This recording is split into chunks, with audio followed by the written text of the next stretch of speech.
एक बार फिर से हम उपस्थित हैं, उसके लिए परमात्मा की कृपा के प्रति नतमस्तक होते हुए आप सबके हृदय में बैठे हुए भगवान श्री कृष्ण के चरणों में मेरा कोटि कोटि नमन और आप सभी लोगों का हार्दिक अभिनंदन। श्रीमद् भगवत गीता स्वाध्याय सत्संग के इस कार्यक्रम में हम 18वें अध्याय में कुछ अंतिम श्लोकों की ओर प्रवेश करने वाले हैं। उसमें पिछला अगर थोड़ा सा रिकैपिचुलेट करें, समराइज करें, तो उसमें दो तीन बातें भगवान ने हमें कही थी। सबसे पहले तो ये बताया था कि अपने सांसारिक कार्यों को, यानी व्यवहारिक कार्यों को परमार्थ में कैसे बदलना है। उन्होंने कहा था कि अपनी दृष्टि बदलिए, दृष्टिकोण बदलिए, उससे पता चले कि जो कुछ भी है सब कुछ परमात्मा का बनाया हुआ है और परमात्मा ही इन सब के अंदर समाये हुए हैं। तो उस भाव से जब आप चारों तरफ व्यवहार करेंगे अपना, तो ऐसा हो जाएगा कि वो आपका जो कर्म है वो पूजा बन जाएगा। उस कर्म से फिर आप सारे जगत की पूजा करते जाइए और भगवान की प्राप्ति हो जाएगी। तो कर्मयोग का एक बहुत अच्छा सिद्धांत भगवान ने बताया।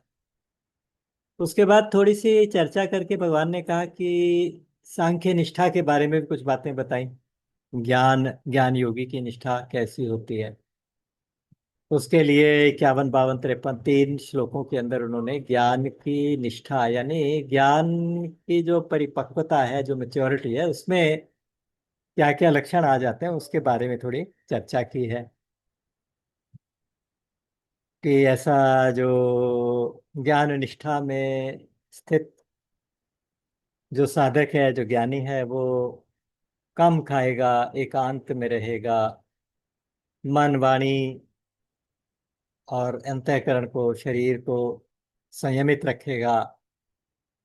इस तरह से बहुत सारे लक्षण उन्होंने तीन श्लोकों के अंदर बताए थे। उसके बाद फिर ये कहा था कि कर्म योग करते करते अगर आप सब तरफ से अनासक्त हो जाएं, सब तरफ से आसक्ति रहित हो जाएं, कामना रहित हो जाएं, आपको कुछ चाहिए नहीं, आपको किसी से कोई अटैचमेंट नहीं, लगाव नहीं, तो उससे क्या होगा कि आप ब्रह्मभूत अवस्था में पहुंचने लायक हो जाएंगे। ब्रह्मभूत अवस्था ये होती है जिसमें चारों तरफ ब्रह्म ही ब्रह्म दिखाई दे और सबके अंदर और अपने अंदर केवल ब्रह्म ही ब्रह्म है, दूसरा कोई है ही नहीं। ये वाली जो अवस्था आ जाए, तो उस अवस्था का नाम है ब्रह्मभूत अवस्था। उस ब्रह्मभूत अवस्था के बाद क्या होता है कि भगवान ने कहा कि ब्रह्मभूत प्रसन्नात्मा न शोचति न कांक्षति। शोक मिट जाएगा, आकांक्षा मिट जाएगी और समता आ जाएगी। समता के आने से क्या होगा कि फिर आप पराभक्ति में आ जाएंगे, यानी भक्ति की जो मेच्योरिटी है, भक्ति की जो परिपक्वता है, आप उस अवस्था में भी आ जाएंगे। तो एक तरह से ये बात हो गई कि कर्म से ज्ञान और ज्ञान से भक्ति, ये एक स्टेप बताया। यहाँ भक्ति को उन्होंने साध्य बता दिया कि यही हमारा मेन गोल रहेगा। और भक्ति भी साधारण नहीं है, भक्ति भी ऐसी है कि इस भक्ति के साथ भगवान ने कहा कि तुम मुझे जान जाओगे। इसका मतलब क्या था कि ब्रह्मभूत होने के बाद भी भगवान को आप जान नहीं पाए थे। भगवान के साथ मर्ज हो गए, ब्रह्म के साथ मर्ज हो गए, लेकिन उस सगुण ब्रह्म को जाने कैसे। उसके लिए कहते हैं कि वो जो पराभक्ति है, उससे आप मुझे जान जाओगे। और जान के मैं जैसा हूँ, जितना हूँ, जहां से जहां तक हूँ, वो सारा तुम जान जाओगे और फिर मुझ में प्रवेश भी कर जाओगे। ये भक्ति की महिमा बताए। विशते तदनंतरम, और तुम यतः यश्चास्मि यावान च अस्मि, जितना मैं हूं और जैसा हूं उसको जानकर विशते तदनंतर तुम मुझ में प्रवेश कर जाओ। तो ये यहां तक बातें पिछली बार भगवान जी हमें बता रहे थे। तो देखिए, आ, हाँ, इसके बाद और भी आगे श्लोक हो गए थे। फिर उन्होंने कहा था कि भक्त्या माम जानाति यावान यश्चास्मि तत्वतः तत्व तत्वमा तत्व ज्ञात्वा विशते तदनंतरम। और फिर उन्होंने कहा था कि हाँ, मेरा आश्रय ले ले। दो बातें हैं, एक तो भगवान का आश्रय लेना है, एक तो केवल भगवान का ही सहारा देखना है। और दूसरा यह कि भगवान का आश्रय के साथ साथ भगवान पे विश्वास रखना।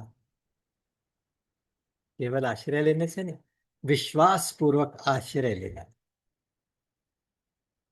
तो फिर क्या होगा कि फिर आपके साथ साथ भगवान की कृपा काम करने लगेगी, कृपा शक्ति काम करने लगेगी। भगवान की अनंत अनंत शक्तियां हैं। मैंने एक संत के मुख से सुना है कि भगवान की अनंत शक्तियों में उनकी जो कृपा शक्ति है वो सर्वोपरि है। वो सारी शक्तियों को ओर पार कर लेती है, सारी शक्तियों से अधिक है भगवान की कृपा शक्ति। जब कृपा काम करने लगी, जब भगवान की ग्रेस काम करने लगेगी तो क्या होगा।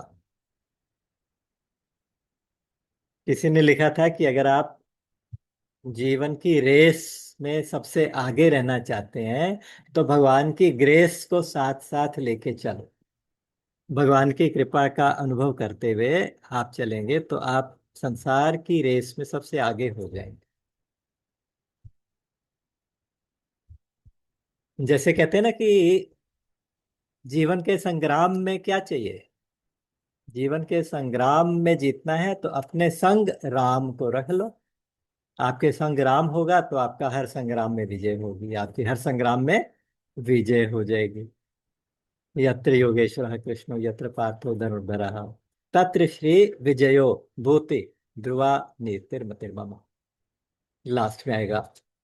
तो यहाँ पे भगवान ने अपनी कृपा का थोड़ा सा वर्णन दो तीन श्लोकों में किया। उन्होंने कहा कि देखो, अगर तुम ऐसा करोगे कि मेरे आश्रित होके निष्काम कर्म करते रहोगे।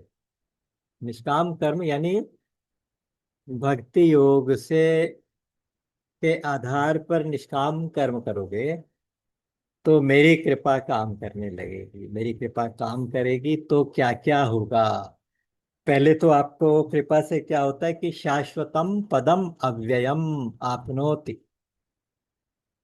मत प्रसादाद वाप्नोति शाश्वतम पदम अव्ययम। मेरे कृपा से मेरे शाश्वत अव्यय अविनाशी परम पद को प्राप्त कर लेगा वो साधक।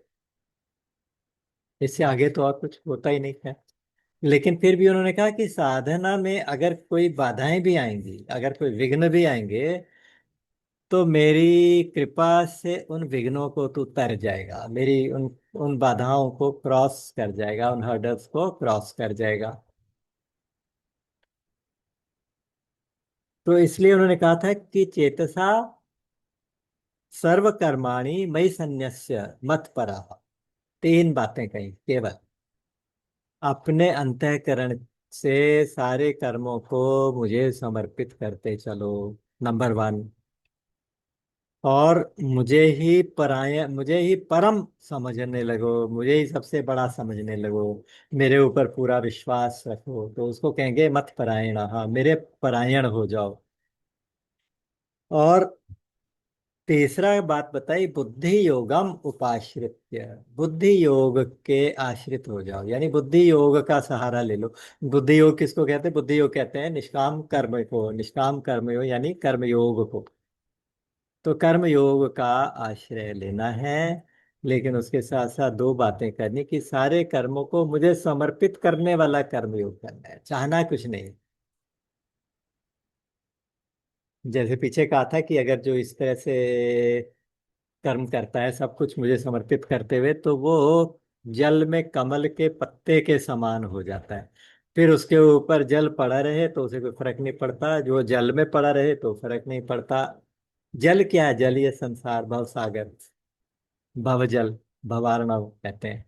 तो इस जल के अंदर जल से ही उत्पत्ति है, जल से ही पोषण है, लेकिन जल का असर उसके साथ नहीं है, जल का अटैचमेंट उसके साथ नहीं है। पद्म पत्रम पिबाम्भसा। तो इस प्रकार से जीने का भगवान ने एक टेक्निक बताई है यहाँ पे। और उस साधन को सबसे उत्तम समझ के यहाँ पे उसको समराइज करने में ये साधन कह दिया। अभी ध्यान दीजिएगा कि अभी जो जो बातें भगवान कहेंगे, भगवान श्री कृष्ण जो बातें कह रहे हैं और जो कहेंगे इस अध्याय में, आप ये समझिए कि वो सभी अध्यायों का एक निचोड़ होगा। हम उसको समझे चाहे ना समझे, हम उसको एक्सप्लेन कर सके कि नहीं कर सके, लेकिन वो सारे अध्यायों का निचोड़ सार के रूप में ये शब्द मिलेंगे अब जो भी आ रहे हैं। तो यहाँ पे भगवान ने कहा था, चेतसा सर्वकर्माणि मयि सन्न्यस्य मत्परः बुद्धि योगम उपाश्रित्य मच्चित्तः सततम भव। निरंतरता भी चाहिए साथ में, और मुझ में चित्त लगाने वाला हो जा। निरंतर मुझ में ही मन लगा, मुझ में ही बुद्धि लगा, तो होगा क्या? मच्चित्त सर्व दुर्गाणि मत प्रसादात् तरिष्यसि। मुझ में चित्त लगाते हुए तो सारी बाधाओं को मेरी कृपा के कारण पार करता जाएगा, फिर तुझे कोई भी बाधा परेशान नहीं करेगी। लेकिन यहाँ सावधान भी किया। ये कहा कि अगर तुम अहंकार के आश्रित होकर, अहंकार के असर में आकर मेरी बातों को नहीं सुनोगे, तो तुम्हारा नाश हो जाएगा।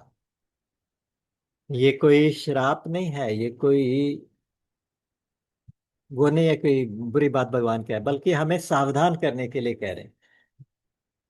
अगर आप भगवान को ही परम समझ के भगवान को ही सारे कर्म समर्पित करके करते चलोगे, तो भगवान की कृपा काम करेगी।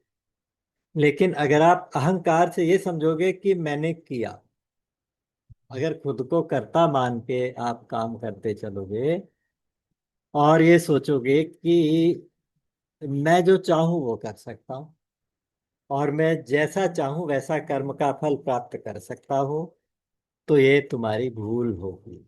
फिर तुम ये यदि आप उनका यद अहंकार आश्रित्य न योत्स्य इति मन्य से, क्योंकि अहंकार के आश्रित होके अर्जुन ने कहा था कि मैं युद्ध नहीं करूंगा।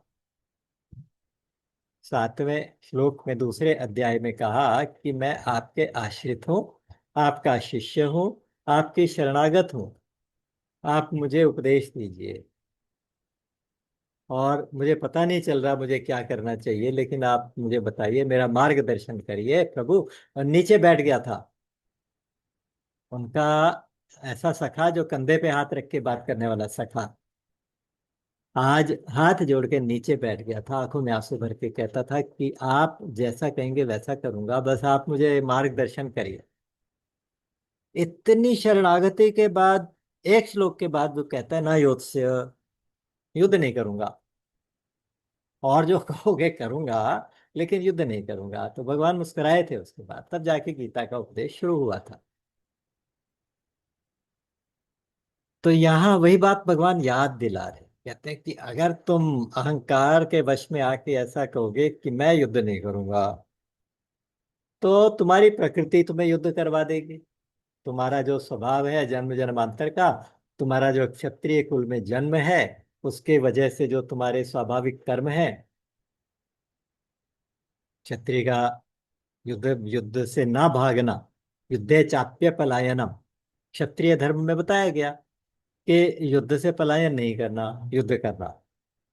फिर ये भी कहा कि यदृच्छया चोपपन्नम स्वर्ग द्वारम अपावृतम, अपने आप प्राप्त हुआ युद्ध है तेरा, तूने तो मांगा नहीं था, फिर भी जबरदस्ती युद्ध मिला है, तो ये तेरे लिए स्वर्ग का खुला द्वार है।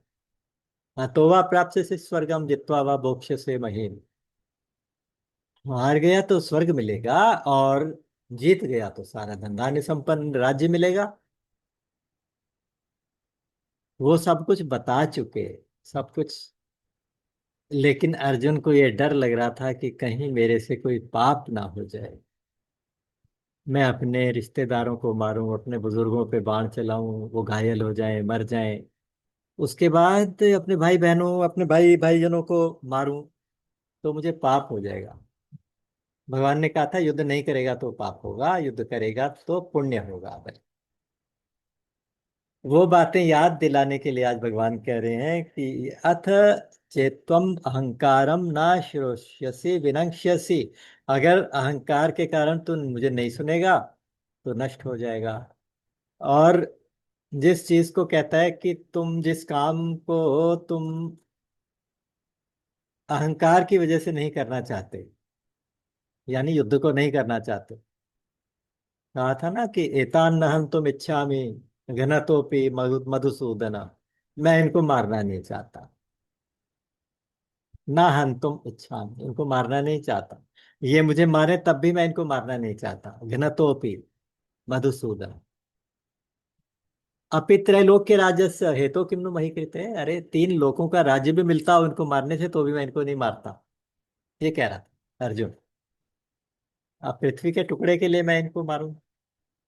तो ये हालत थी। भगवान ने कहा कि मिथ्यैव व्यवसायस्ते, ये तुम्हारा प्रयास, ये तुम्हारा जो कोशिश है कि मैं युद्ध नहीं करूंगा, तो ये बेकार है। क्योंकि प्रकृतिम त्वाम नियोक्ष्यसि, तुम्हारी प्रकृति तुम्हें युद्ध में लगा देगी। भगवान ने कहा था, अर्जुन ने कहता था कि मैं भिक्षा का अन्न भी खा लूंगा, मैं वन में चला जाऊंगा, वन में रह लूंगा। तो स्वभाव तो मारने काटने वाला था, तो वहां जाके जीव जंतुओं को मारेगा, या जहां भी जाएगा वहां अगर किसी ने कुछ कह दिया तो तुरंत गांडी उठा लेगा। तो तुम्हारी प्रकृति तुम्हें युद्ध में लगाएगी। तो यहाँ बड़ा अच्छा एक प्रश्न उठता है, आगे वाले श्लोक देखिएगा, उसके बाद उसको भी डिस्कस करेंगे। क्योंकि उन्होंने कहा था कि स्वभाव जेन कौन्तेय निबद्धः स्वेन कर्मणा कर्तुम नेच्छसि यन्मोहात् करिष्यसि अवशोऽपि तत्। वही बात जो अभी अभी हमने एक्सप्लेन की है, वो चीज कह रहे हैं कि अपने स्वभावजन्य कर्म से, क्षत्रिय के स्वाभाविक कर्म, युद्ध करना, दान देना, रक्षा करना, अनुशासन करना, युद्ध से ना भागना, ये स्वाभाविक कर्म है। के स्वभाव जेन कौन्तेय निबद्धः, अपने उन स्वाभाविक कर्मों से तुम बंधे रहोगे, बंधे हुए अपने कर्मों से, स्वयं कर्मणा, जो तुम मोह के कारण नहीं करना चाहते। कर तुम न इच्छसि यत मोहात, यत मतलब जो, मोहात न कर तुम इच्छसि, मोह के कारण तुम्हें जो करने की इच्छा नहीं है, अर्थात युद्ध नहीं करने की जो इच्छा है, वो अवश्य होके, प्रकृति के परवश होके, करिष्यसि अवशः अपि, अवश्य होके भी करोगे, यानी प्रकृति के वश में होके वो चीज कर दोगे। कारण क्या? ईश्वरः सर्वभूतानां हृद्देशे अर्जुन तिष्ठति, भ्रामयन् सर्वभूतानि यंत्रारूढ़ानि मायया। जैसे एक गोल घूमने वाला एक झूला होता है, यंत्र होता है, उस यंत्र के ऊपर कोई आरूढ़ है, यंत्र आरूढ़ानी, यंत्र के ऊपर आरूढ़ हुए जो जीव हैं, और वो घूम रहा है, वो गोला घूम रहा है, तो क्या होगा? वो जीव भी घूमता रहेगा, भ्रमित होता रहेगा। घूमने का मतलब भ्रमित होना भी होता है। और उस झूले को चलाएगा कौन? उस झूले को ईश्वर, जो सबके हृदय में बैठे हुए हैं, वो उस माया के द्वारा, माया की शक्ति से उसको चलाएंगे, झूले को चलाते रहेंगे। और तुम उस झूले पे बैठे रहोगे तो चक्कर काटते रहोगे, अवश्य होके उसमें आपका वश नहीं है। भ्रामयन सर्वभूता, भ्रामयन घुमाते हुए, यंत्रारूढ़ानी, यंत्र में आरूढ़ जीवों को, मायया अपनी माया के द्वारा। जो भगवान सबके हृदय के अंदर बैठे हैं। पीछे भी कहा था, सर्वस्य चाहम हृदय सन्निविष्टो मत्तः स्मृतिर्ज्ञानमपोहनम च। भगवान ने कहा था कि मैं सबके हृदय में बैठा हुआ हूँ। एक और जगह भी ऐसी कहा था, अहमात्मा गुडाकेश सर्वभूताशय स्थितः। सारे भूत प्राणियों के हृदय में कौन है? भगवान। वो भगवान क्या करते हैं? भगवान आपको जबरदस्ती गोल गोल गोल गोल घुमाते रहते हैं। ये मतलब हुआ। अच्छा, ये हुआ तो आप फिर ये क्यों कहते हैं कि कर्मण्येवाधिकारस्ते मा फलेषु कदाचन? कर्मों में तुम्हारा अधिकार है। क्या अधिकार रहा हमारा? भगवान घुमाते रहेंगे अपनी माया से, हम घूमते रहेंगे, तो क्या करें? क्या हम कर्म करने में स्वतंत्र हैं या परतंत्र हैं? हमें कर्म करने की आजादी है कि नहीं है? नंबर वन, ये क्वेश्चन हमेशा मन में उठते हैं। दूसरा क्वेश्चन ये भी साथ साथ इसी से रिलेटेड है, वो ये उठता है कि साहब, प्रारब्ध बड़ा है या फिर पुरुषार्थ बड़ा? यानी हम जो प्रारब्ध में अपने भाग्य में जो कंडीशंस लेके आए हैं, वो अवश्य में भोक्तव्यम है कि अवश्य भोगनी ही पड़ेंगी, या हम उनसे छुटकारा भी पा सकते हैं। अगर छुटकारा नहीं होता तो भगवान ये क्यों कहते हैं कि तुम ऐसा करो, ऐसा करो, ऐसा करो, आसक्ति मत करो, कामना मत करो, फलान मत करो, ढिमकान मत करो। ना करें तो फिर जब होना ही वही है जो तुम चाहते हो, तो वही होता रहेगा, तो होता रहे, फिर हम जो मर्जी करते रहें। तो यह एक इम्पॉर्टेंट बात समझने वाली है। भगवान कई प्रकार बता भी चुके हैं, लेकिन आप ये देख लीजिएगा कि इसका उत्तर क्या है। उत्तर ये है कि कर्म करने और ना करने, इसमें हमारे पास कोई चॉइस नहीं है। हम परतंत्र हैं, स्वतंत्र नहीं है कि हम कर्म करें कि ना करें। न ही कश्चित क्षणमपि जातु तिष्ठत्य कर्म कृत। एक क्षण भी कोई जीव बिना कर्म किए रह नहीं सकता। ये अकाट्य है, ये भगवान ने खुद अपनी वाणी से कहा।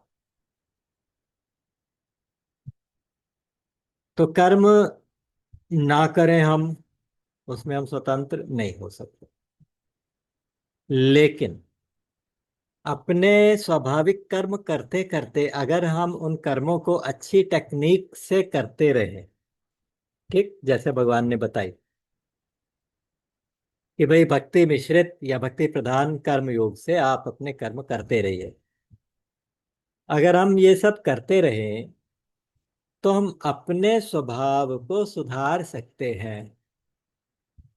तो हम अपने कर्मों को सुधार सकते हैं और अपने आगे आने वाले प्रारब्ध को सुधार सकते हैं। देखिए, आज जो मिला हुआ है वो हमारा क्या है? वो हमारा प्रारब्ध है। प्रारब्ध का मतलब हमने पहले कुछ ऐसे कर्म किए, वो आज हमें भोगने हैं। तो आज जो हमारे पास परिस्थिति है वो हमारा आज का प्रारब्ध है, लेकिन वो यस्टरडे का कर्म है एक तरह से। तो इसीलिए आज का जो कर्म होगा वो टुमारो के लिए प्रारब्ध बन जाएगा। अगर हम अपने कर्मों में सुधार करें, अगर हम अपने कर्मों को ठीक तरीके से करके भगवान को समर्पित करते रहें, अपने स्वाभाविक नियत कर्म, अपनी जो ड्यूटीज पूरी करते रहें, तो उनसे हमारा आगे आने वाला प्रारब्ध सुधरेगा। तो इसलिए आप दोनों ही इक्वली इंपॉर्टेंट हो गए। आप देख लीजिए, क्योंकि प्रारब्ध भी मिला, पुरुषार्थ भी मिला, तब जाके एक नया कलर पैदा हुआ। एक अगर कोई ब्लू कलर की वॉल है, ये उदाहरण कई बार देता हूँ, ब्लू कलर की वॉल है, उसको ये कहा जाए कि इसको आप येलो कर दीजिए। हमें ब्लू कलर पसंद नहीं आ रहा, हम इसको अब येलो कराना चाहते हैं। तो जैसे ही पीले रंग का कोट उसके ऊपर मारेंगे तो नीचे से हरा रंग निकल आएगा, कुछ और ही आ जाएगा, जो हम चाहते वो नहीं आएगा। तो क्या करेंगे, एक और कोट मारेंगे, थोड़ा सा येलोइशनेस आ जाएगी, फिर एक और कोट मारेंगे तो पीला हो जाएगा। ये जो लेयर्स हमने रंग की चढ़ाई, ये जो कोट हमने दीवार पे चढ़ाए, ये था हमारा पुरुषार्थ। पहले जो था कलर जो था वो था प्रारब्ध। हमारे प्रारब्ध में क्या था, नीला रंग था, नीला रंग था।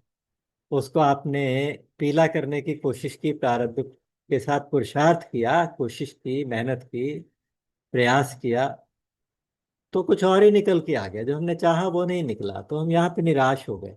हमने कहा कि वे प्रारब्ध को मेट नहीं सकते। लेकिन उसके साथ अगर आप पुरुषार्थ को और बढ़ाते जाओ, बढ़ाते, पुरुषार्थ का मतलब यहाँ हमारे भजन साधना से, अपनी भजन साधना, स्वाध्याय, इन चीजों को, सत्संग को, इसको बढ़ाते चले, इसको बढ़ाते चले जाइए। अपना इंद्रिय संयम रखिए, ये सब कुछ अभ्यास को बढ़ाते जाइए। अभ्यास को बढ़ाते बढ़ाते बढ़ाते ऐसा होगा कि फिर हमने जो चाहा वैसा प्रारब्ध हमारा आगे के लिए बन जाएगा। और आगे के लिए क्यों, अभी के लिए भी दिखाई देगा भाई, उसका असर दिखाई देने लगेगा। तो प्रारब्ध वर्सेस पुरुषार्थ, ऐसी दो अलग, ये दोनों दोनों इंपॉर्टेंट है। जब हम बैंक में लॉकर ऑपरेट करने जाते हैं तो एक चाबी हमारे पास होती है, एक चाबी बैंक के पास होती है। जब तक दोनों चाबियां नहीं लगती तब तक लॉकर नहीं खुलता। तो दोनों लगनी चाहिए।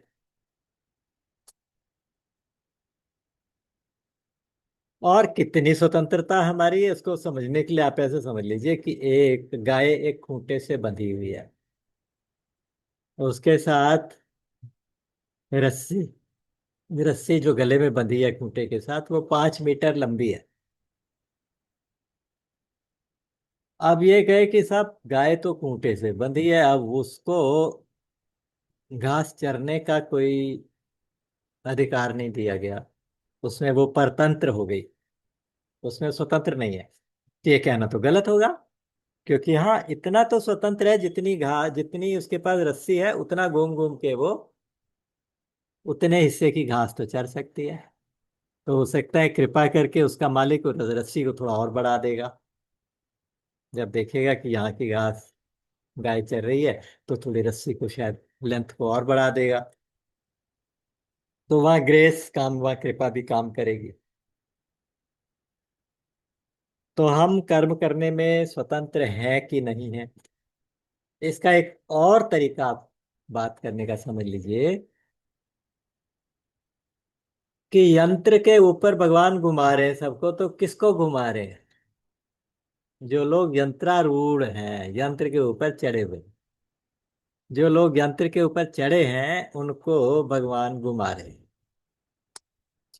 जो अपने शरीर को मैं समझ रहे हैं उनको भगवान घुमा रहे हैं। जो देहाभिमानी हैं, देह के अभिमानी अर्थात देह को मैं समझने वाले, शरीर को मैं समझने वाले हैं, उन लोगों को भगवान अपनी माया से घुमा रहे हैं।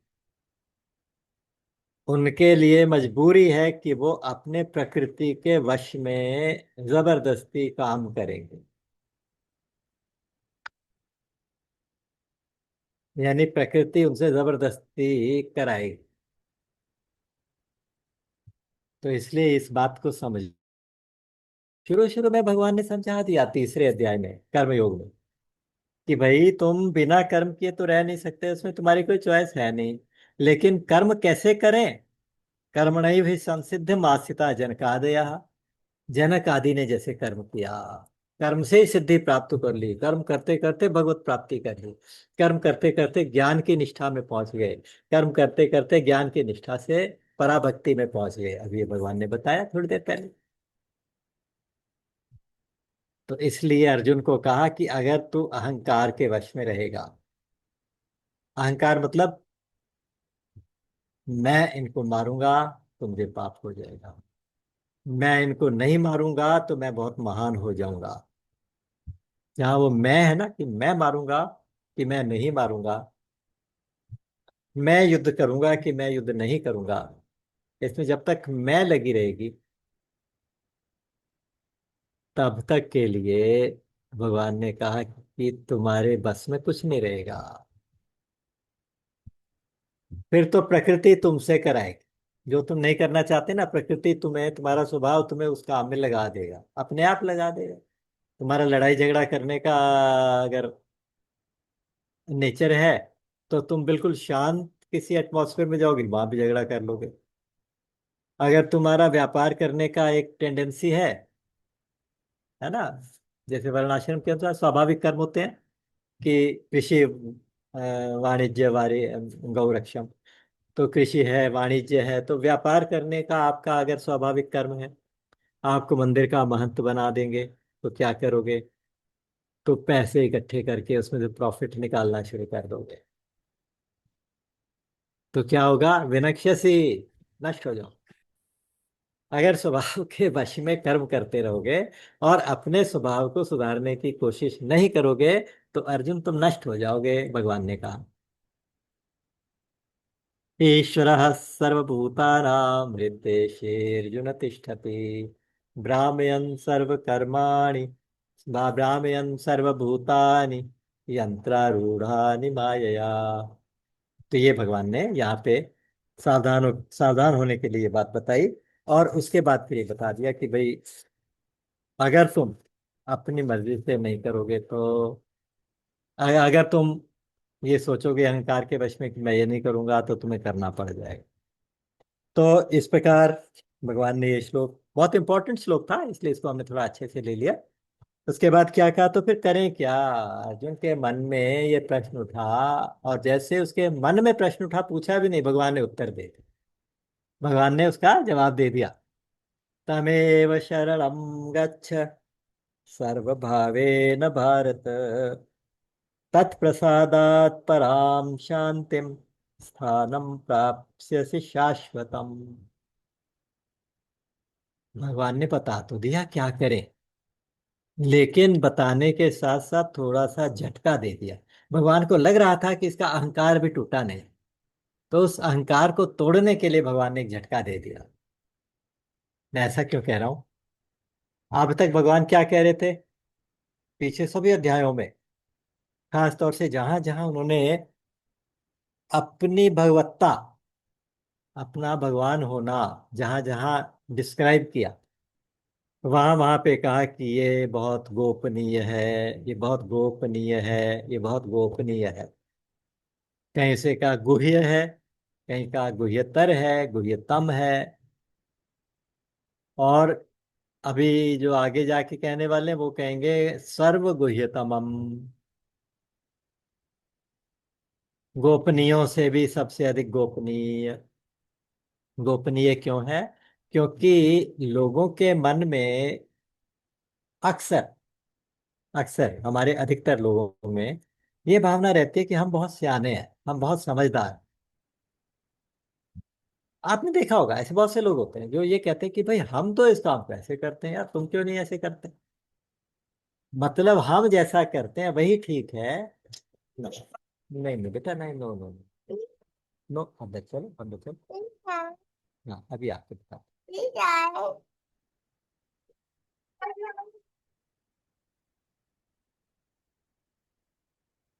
तो इसलिए भगवान ने कहा तमेव शरणम गच्छ, तम एव, जो ईश्वर सबको घुमा रहा है ना, तुम उसकी शरण में चला जाओ। अर्जुन को कहा कि तुम उसकी शरण में चल। अब तक क्या कह रहे थे?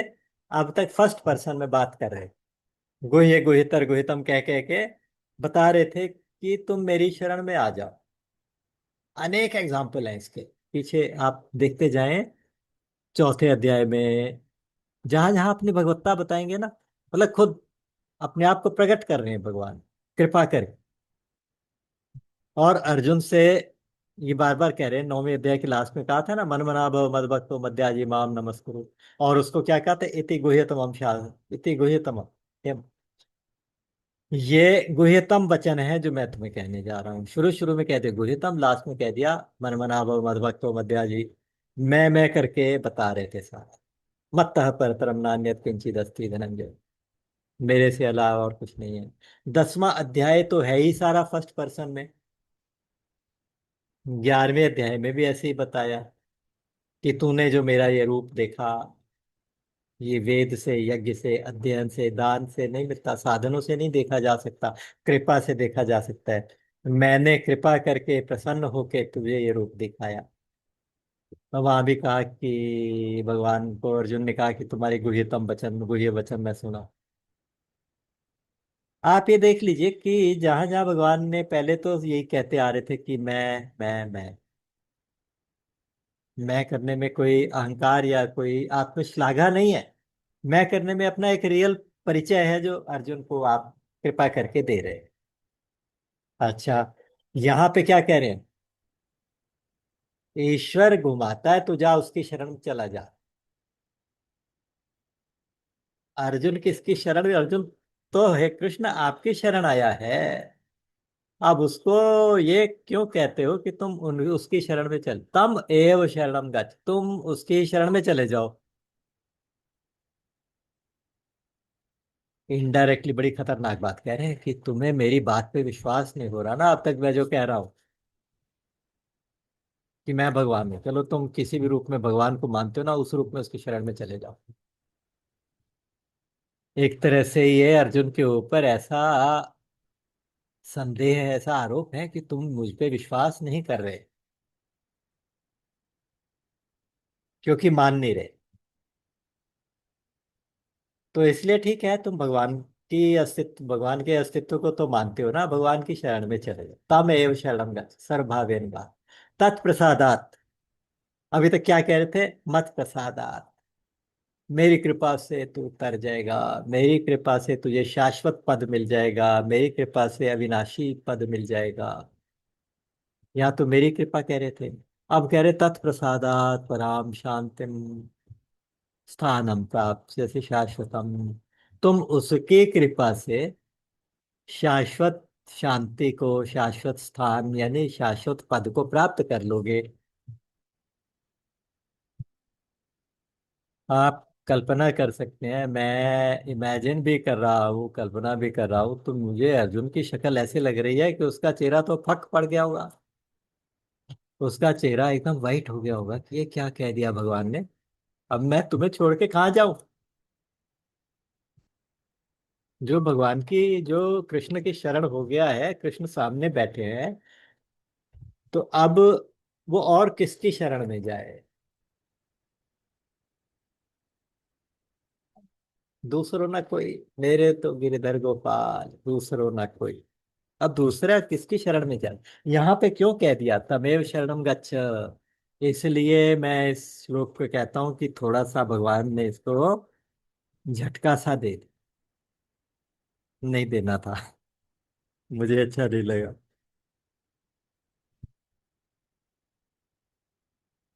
जग जाचिए को न जाचिए जो, जिए जाचे जानकी, जिए जाचिए जानकी नाथिन रे, जे जाचत जाचक ताजर जाई, जो जाचती जोर जहान नहीं रे। गोस्वामी जी कहते हैं, अरे मांगना है तो केवल उससे मांगो ना, मेरे जानकी नाथ से ही मांगो, संसार से मत मांगो। अगर शरण होना है तो केवल उसी की शरण हो जाओ ना, और किसी की शरण मत हो। क्योंकि उसी की शरण में जाने से बाकी सब कुछ छूट जाएगा। ठीक, उसी से मांगने से तुम्हारी मांगने की आदत भी छूट जाएगी, मांगने की आदत भी खत्म हो जाएगी। बहुत सुंदर भजन आता था ना, बचपन में सुना करते थे। तेरे दर को छोड़कर किस दर जाऊं मैं, सुनता मेरी कौन है, किसे सुनाऊं मैं।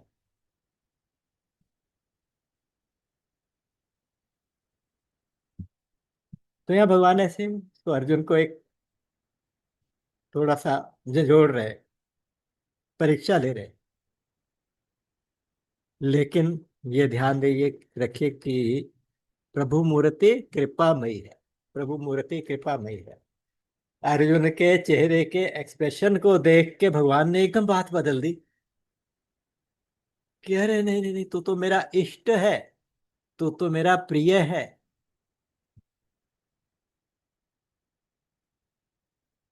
अर्जुन के इष्ट कौन है? कृष्ण। और कृष्ण क्या है, क्या कह रहे कि मेरा इष्ट तो तू है अर्जुन।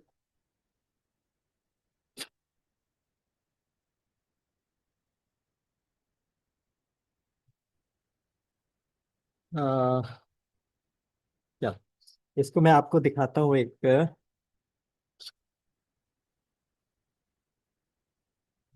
अब भगवान क्या करें, इति ते ज्ञानमाख्यातम गुह्यात् गुह्यतरम मया विमृश्य तदशेषेण यथेच्छसि तथा कुरु। ये दो श्लोक कपाने वाले, डराने वाले श्लोक। भगवान कह रहे मैंने तुझे ज्ञान दिया, गोपनीय से भी ज्यादा गोपनीय ज्ञान दिया, इतनी देर से समझा रहा हूं। तो इसके ऊपर अब बैठ के जरा विचार विमर्श कर दे। अपना एक अपने एक मन की सलाह बना ले, तुझे करना क्या है। ये नहीं कहते जैसे पहले कहा था, हतो वा प्राप्त सी स्वर्गम तस्मात् उत्तिष्ठ कौन्तेय, हे कौन्तेय खड़े हो जाओ, युद्ध करो, ऐसा करो, मुझे ही मन दे दो, मुझे ही बुद्धि दे दो, फिर मैं देख लूंगा। मैं ये वो मेरा आदत सो मई बुद्धि में निवेश है, वहां सारी जिम्मेदारी लेने को तैयार थे कि मैं संसार सागर से तुम्हारा समुद्रता भी बन जाऊंगा, उद्धार करने वाला भी बन जाऊंगा। लेकिन यहाँ क्या कहते हैं, मैंने तुझे ज्ञान दे दिया, गोपनीय से भी ज्यादा गोपनीय। उसके बाद अब तेरी मर्जी, तू जैसा मर्जी कर, उसके हाल पे छोड़ दिया। अर्जुन की आंखों में आंसू, अर्जुन थर थर कांप रहा होगा। उसकी उस दशा को देख के भगवान क्या बोलते हैं, सर्वगुह्यतमं भूयः शृणु मे परमं वचः, इष्टोऽसि मे दृढ़मिति ततो वक्ष्यामि ते हितम्। भगवान कह रहे हैं कि इष्टोऽसि दृढ़म, तू मेरा दृढ़ता से निश्चय पूर्वक तू मेरा इष्ट है, तू मेरा प्यारा है। तो इसलिए तुझे सर्वगुह्यतम वचन आज मैं बताने जा रहा हूं।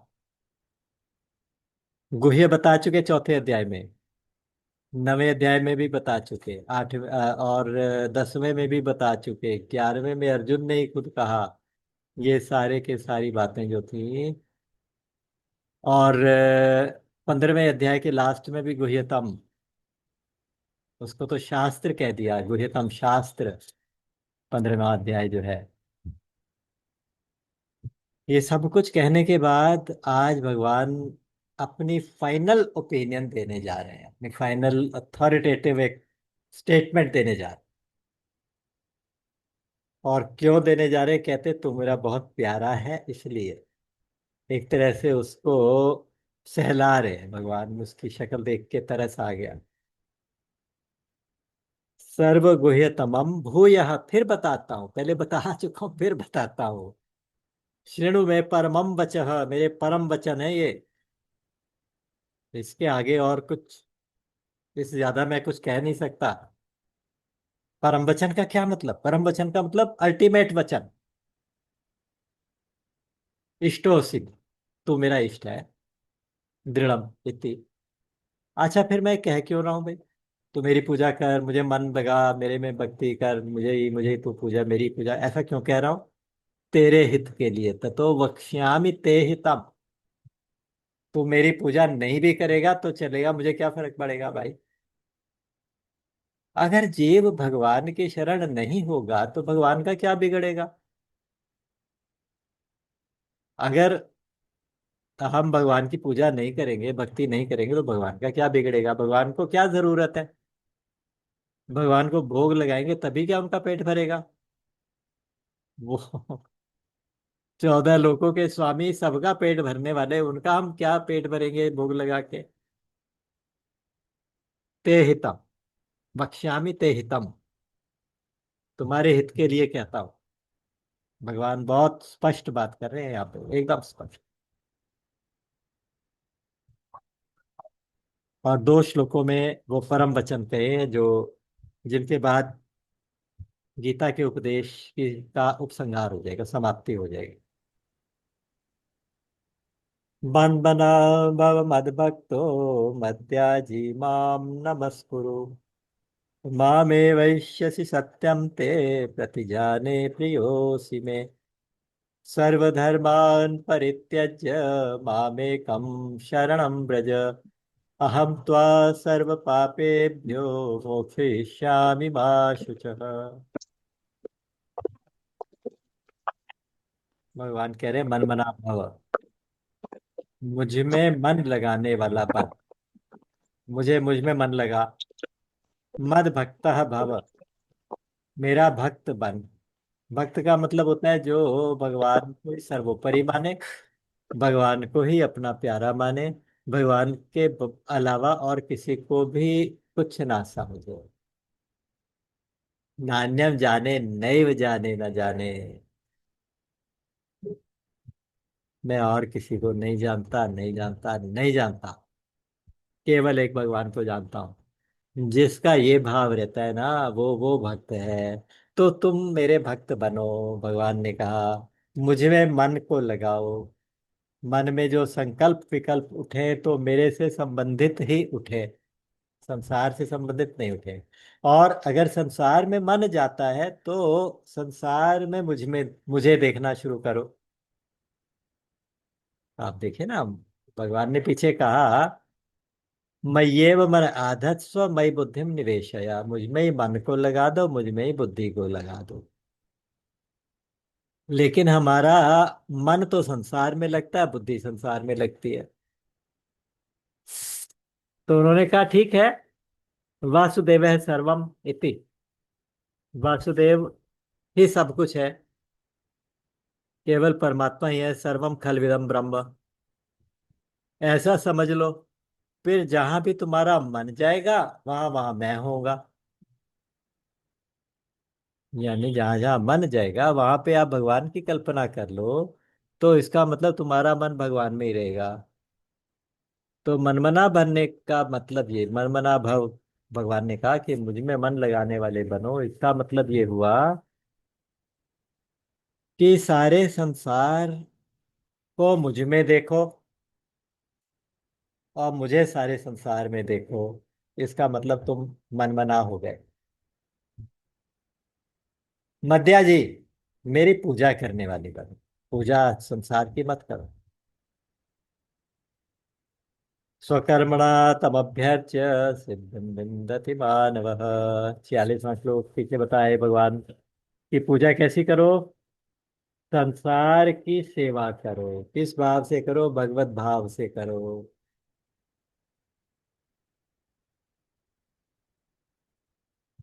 उपदेश सार में एक श्लोक आता है, ईषधि युक्त, ईषधि युक्त हो जाओ। यानी तुम्हारी बुद्धि भगवत भावना से भर जाए कि चारों तरफ भगवान ही है, भगवान के अलावा दूसरा कोई मत देखो। और अष्टमूर्ति भृत देव पूजना, अगर आप संसार को अष्टमूर्ति भगवान के रूप में देखो। अष्टमूर्ति की बहुत लंबी चौड़ी व्याख्या होती है, लेकिन आप इस भाव से समझिए कि पृथ्वी जल अग्नि वायु आकाश, कितने, पांच, मन बुद्धि अहंकार, आठ, इसी से सारा संसार बना है।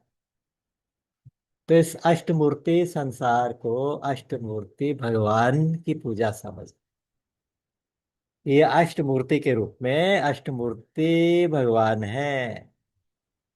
इनकी, इनके लिए जो आप व्यवहार करें, इनके लिए जो आप कर्तव्य करें, जो कर्म करें, वो आपकी पूजा बन जाए।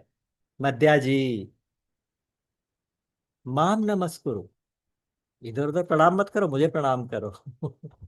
मुझे प्रणाम करो, मुझे नमस्कार करो। मेरे आगे नमस्कार, नमस्कार का मतलब होता है नमन करना, आगे झुकना। किसके आगे झुकना, सिर्फ भगवान के आगे झुकना, केवल भगवान के आगे झुकना।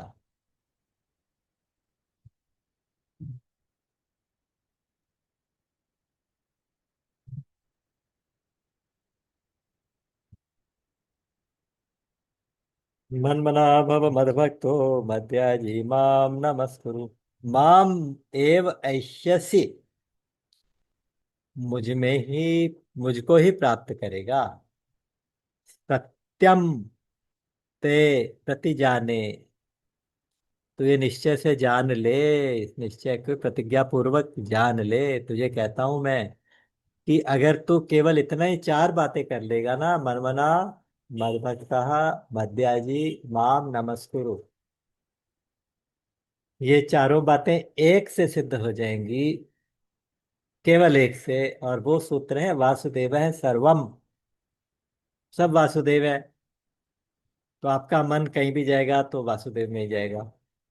आप किसी के भी आगे झुकोगे तो भगवान के आगे झुकोगे। लेकिन इस बात को याद रहे उस भाव से, ऐसे नहीं कि हमारा हो गया कि हम किसी के आगे झुक रहे थे तो वो भी तो, उसमें तो भगवान था, बाद में याद आया। अगर पहले से आप इस बात को याद रखें और पहले से इस बात को दृढ़ता पूर्वक मान लें, तो आपका, आपकी पूजा भी भगवान की पूजा, आपकी जो व्यवहार भी भगवान की पूजा हो जाएगी। और आपका जीवन भगवन्मय हो जाएगा, भगवदाश्रय हो जाएगा, भगवत आश्रय। सत्यम ते प्रति जाने प्रियोसी में, मैं तेरे सामने ये आज सत्य प्रतिज्ञा करता हूं, ये प्रॉमिस करता हूं तुझे आज, आज ये वायदा करता हूं, ये तेरे लिए आज मैं प्रतिज्ञा करता हूं। है ना, ये परम वचन है। और ये क्या कह रहे हैं उसके साथ, प्रियोसी में, तो मेरा प्रिय है, तो मुझे प्यारा है, तो मुझे प्यारा लगता है। क्यों प्यारा लगता है? क्योंकि अर्जुन का मतलब होता है रिजु, रिजु का मतलब सरल। जो सरलता में जो जीव रहता है, जो सरल हो गया है, वो जीव भगवान को बहुत प्रिय है। सर्वधर्मान् परित्यज्य मामेकं शरणं व्रज, अहं त्वा सर्वपापेभ्यो मोक्षयिष्यामि मा शुचः। अब रोना बंद कर, अब शोक मत कर। अर्जुन कह रहे माँ शुचः, माँ शुचः, चिंता मत कर। अब तेरी सारी चिंताएं मेरी चिंता है। भगवान ने कहा था ना सुग्रीव को कि तेरे सारे काम अब मैं पूरे करूंगा, अब तू चिंता मत कर। अब मैं तेरे सारे काम पूरे करूंगा, ये भगवान का वायदा है। करना क्या पड़ेगा? सर्वधर्मान परित्यज, सारे धर्मों का आश्रय छोड़ दे। ये मेरा क्षत्रिय धर्म है, ये मेरा स्वाभाविक धर्म है, ये मेरा सहज धर्म है, ये मेरा कैसा कर्तव्यों को, तेरे क्या कर्तव्य हैं, केवल तू मेरे आश्रित हो जा। उसके बाद मैं तुझे गाइड करता रहूंगा, तेरे लिए कौन सी स्टेज पे क्या करना श्रेष्ठ है। जब मैं कहूंगा कि अर्जुन का रथ का पहिया कीचड़ में फंसा हुआ है, तो उस टाइम धर्म अधर्म का आश्रय मत करना, उस टाइम तो मेरी ही सुनना। जब मैं कहूंगा कि अब द्रोणाचार्य पे बाण चलाओ, द्रोणाचार्य हथियार छोड़ के बैठ गए, तो उस समय तुम मेरी सुनना। जब मैं कहूंगा कि युधिष्ठिर को कि तुम बोलो अश्वत्थामा मारा गया, अश्वत्थामा हतो नरो वा कुंजरो वा, जब मैं ऐसा कहूंगा तो उस समय तुम खुद धर्म अधर्म का निर्णय करने में मत जुट जाना। जब आप अपने आप धर्म और अधर्म का निर्णय करने लगोगे तो तुम्हारी शरणागति खंडित हो जाएगी। भगवान ने इतनी जबरदस्त जिम्मेदारी ले ली है अर्जुन के लिए कि अब उसको जीतने से कोई रोक नहीं सकता।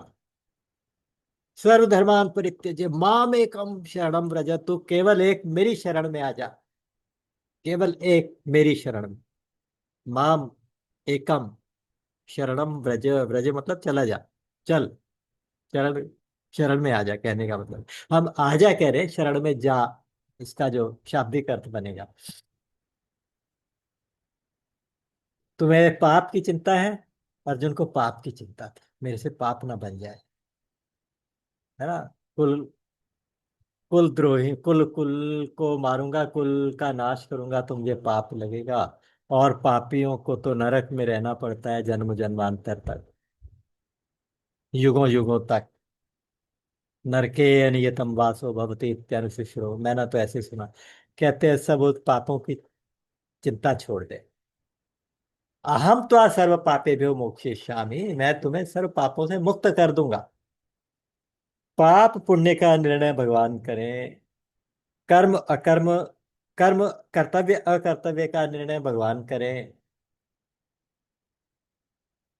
और मेरे धर्म अधर्म का निर्णय भी भगवान करे। अगर इस श्लोक के आते तक हमारी शरणागति इतनी लेवल, इस लेवल पर पूर्ण हुई, तो समझिएगा कि हमने गीता पढ़ी। नहीं तो कुछ नहीं पढ़ा, नहीं तो केवल एक कान से सुन के दूसरे कान से निकाल दिया। और मजेदार बात तो यही होती है कि हमें सत्संग की बात तो अगले दिन तक भी याद नहीं रहती। गीता जी में भगवान ने क्या कहा हमें तो 10 दिन के बाद भी याद नहीं रहता, लेकिन 1 साल पहले हमें किसी ने कोई गाली दी थी वो याद रहती है, बुरा कहा था वो याद रहता है। संसार की बातें याद रहती हैं, भगवान की बातें याद नहीं रहती। ये हमारे लिए बहुत बड़ी विडंबना है, हमें इससे बाहर निकलना है। और हमें इस लेवल की शरणागति तक पहुंचना है। शरणागति का क्या रहस्य है, और इसके बाद यहाँ तक गीता का उपदेश तो आ गया, पूरा हुआ। उपसंहार के रूप में थोड़े से श्लोक, 12 श्लोक और हैं। इससे पहले कि वो 12 श्लोक आए, एक छोटी सी सूचना आपको देनी है कि अगली बार के लिए जरा अच्छी तरह से कुर्सी की पेटी बांध के बैठना। इस बार हमारी फ्लाइट ऐसे जाएगी, एकदम से टेक ऑफ करेगी, और उपसंहार पे आने तक, उपसंहार में आने तक गीता का एक तरह से टोटल रिवीजन करेंगे।